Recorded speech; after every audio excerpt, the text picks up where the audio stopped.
Premiera e filmit dokumentar Nikolla i zemrës së Tiranës, kushtuar kompozitorit të shquar Nikolla Zoraqi, është faqur në Teatrin e Korçës, në praninë e artistëve, familjarëve dhe bashkëpunëtorëve të tij ndër vite.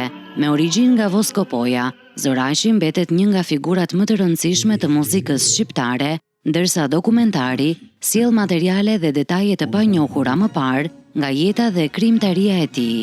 Një kompozitor elitar, është i quajtur kompozitor pak si aristokrat, ka shkruar 100 vepra, duke punuar këtë vit me Nikollën, zbulova madhështinë e tij njerëzore, intelektuale, krijuese.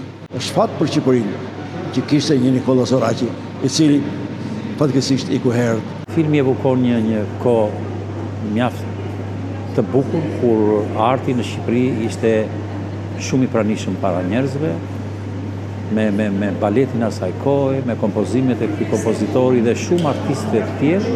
Duke dëgjuar dhe duke kuptuar një kompozitor si ai, kuptova shumë tepër Puccinin, kuptova shumë tepër Donizetin, Verdin. Domethënë për mua ai është një figurë aq e madhe sa të kujton të tërë kompozitorët më të mëdhenj të botës. Disa vepra të Nikollës janë emblematike dhe mjafton që të thuash uvertura festive dhe ajo është një vepër që është si thua shkart vizite e muzikës shqiptare në gjitha kohët. Pas premierave në Tiranë dhe Korçë, dokumentari pritet të udhëtojë edhe në Prishtinë dhe Rumani, duke sjellë më pranë publikut një periudhë të rëndësishme të artit shqiptar dhe gjurmët që ka lënë Nikolla Zoraqi në të.